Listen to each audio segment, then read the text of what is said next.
Hi, Joshua, and hello, world. I wanted to talk about jobs. The people in the world are definitely a higher priority than the world burning. But I wanted to talk about how I see AI affecting the average person in the short term, like the next 10 years. I wanted to talk about a paper by MIT economist David Autor called Why Are There Still So Many Jobs? The History and Future of Workplace Automation. It's really interesting.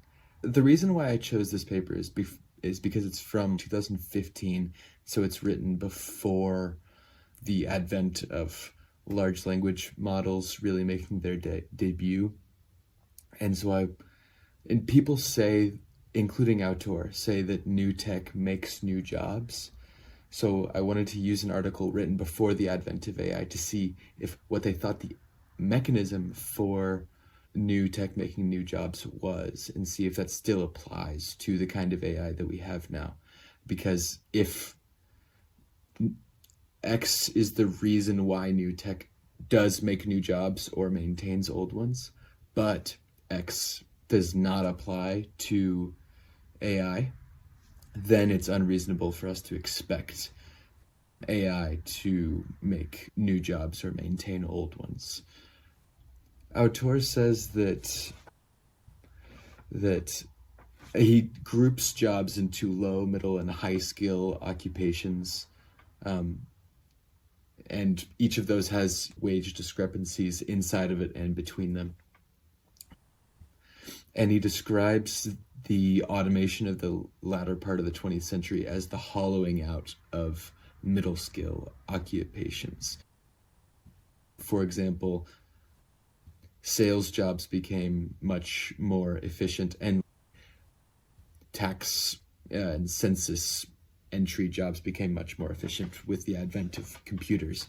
And so there were a lot fewer people needing to do punch cards and stuff like that. A lot of factory jobs were obviously replaced by machines. He talks about job polarization as a lot of people having to move into the low skill or the high skill occupations. He talks about how technology kind of interacts with that tech, it was often complementary with the middle skill occupations, but it was not to the low skill or the high skill. The low skill, because often it was just the task was so specific and local, there wasn't really any need for IT to come and make it more efficient. Flipping burgers can't be made much more efficient by the robots that they had in the late 20th century. Whereas high skill jobs like managerial positions, academic positions, no computer was able to do that work at that time, although they could have been made more efficient by research, which would have taken out the middle skill people underneath them. So he talks about that, for that being a reason why tech did not destroy jobs. And he also talks about the creation of new needs, some of which are positive. We have higher health demands now, and so new jobs were created in health. There are relatively benign new needs like Listerine being an invention that people didn't apparently need beforehand, and relatively harmful in new needs like gasoline, and insane ones like flamethrowers. How he talks about Sachs and Kotlikoff 2012 and Sachs, Benzel, and Lagarde 2015. They explore multi-generational economic environments in which a burst of robotic productivity can enrich one generation of capital owners at the expense of future generations. These later generations suffer because the fruits of the productivity surge are consumed by the old, while the young face diminished demand for their labor and, in some cases, also experience credit constraints that inhibit their human capital investments. In other words, whenever robots replace certain jobs, it does create other jobs or maintain other jobs, but, and I quote, rapid automation may create distributional challenges, which is the exact situation that we find ourselves in the greatest era of inequality in the history of the world. The reason why low-skilled jobs were not easily replaceable by robots is because sensory motor skills, physical flexibility, common sense, judgment, intuition, creativity, and spoken language are capabilities that the human species evolved rather than developed. Formalizing these skills requires reverse engineering a set of activities that we normally accomplish using only tacit understanding. So while, and I quote him, physically demanding, repetitive, dangerous, and cognitively monotonous work was receding due to automation and computers. So this is stuff like the agricultural industry shrinking very rapidly. Autor invents the idea of Polanyi's paradox, which is just the idea that since we know more than we can tell, since we tacitly understand things, since we use our intuition while we're working, automation can't replace everything. That human intuition will still be needed at some level.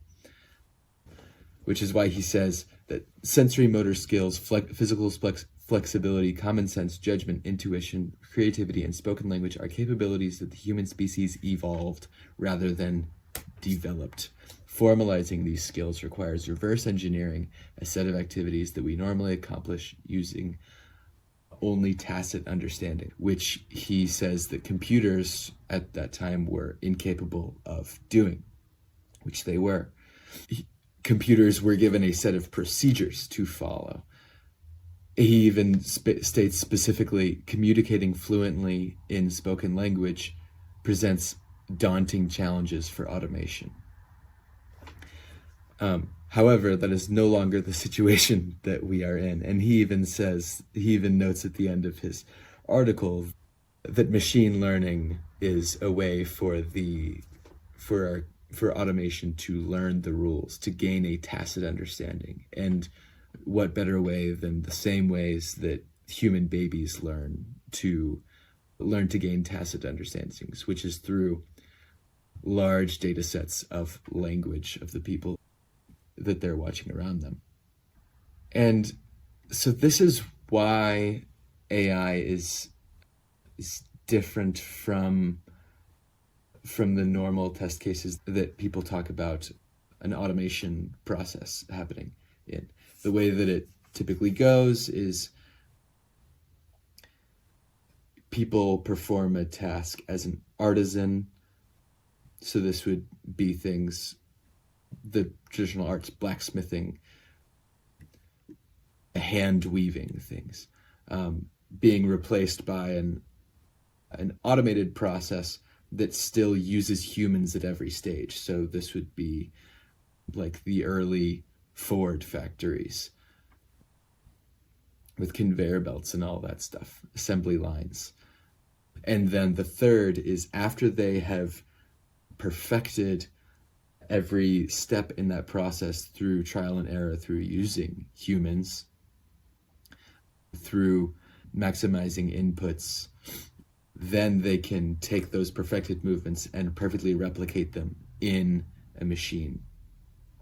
And of course, then you need people to watch the machines and fix anything that goes wrong and do quality control and stuff like that.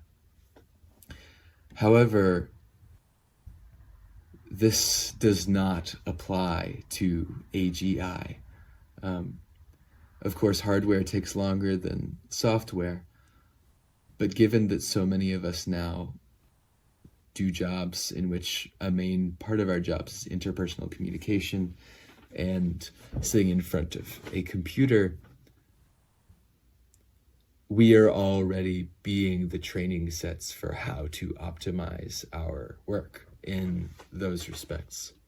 Most of our work in that respect as a service economy has been put on the internet in such a way that these AI models can easily replicate what we are doing. We have created an artifice which has as its aim the maximization of intelligence, the total surpassing or even replacement of the human mind. Due to the fact that is our goal, a lot of jobs are going to be replaced by AI without any other alternatives. The middle class has been hollowed out and polarized. Pretty soon, a lot of the high skill jobs will be hollowed out as well, and a lot of what will be left will be those few in those two spheres, and then a lot of low skill jobs, which once physical automation catches up, that can be hollowed out too. In terms of labor and the wages that we receive for our labor, most of us, I don't see AI helping the average person within the next 10 years more than harming them, because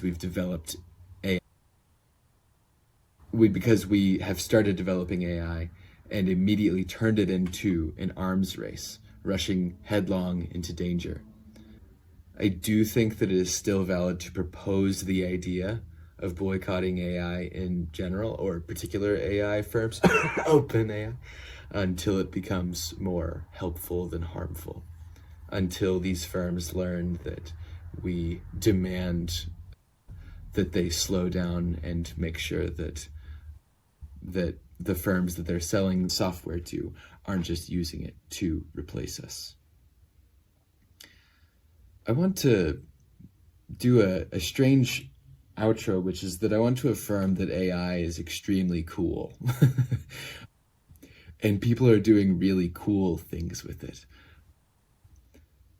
And despite the fact that urban sprawl and suburban sprawl and the centering of the United States upon the car, that is clearly bad. Cars are cool. Like, we took this chunk of metal and we put people in it, and we can make it zoom as fast as we want down the highway. AI can do incredible things for us. And I fear that as soon as we try to insert it as the way that we're going to solve problems or as a basis for our economy, that's when it's a problem, whenever it is not intended for the common good. And maybe the world will burn more if we don't use AI. However, AI is a form of consumption, and nothing is going to be fixed by just consumerism and competition. Things could very well be fixed by acting for the common good, which could be expressed through some consumption and some competition, including with AI. I want to end with the second half of paragraph 4 from Pope Francis's Laudato Si.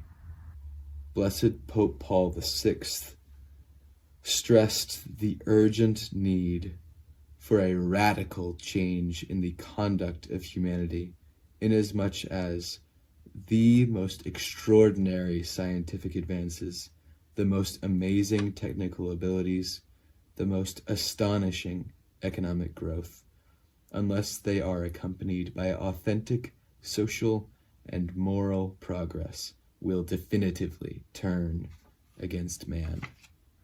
AI is cool. Let's use it for good.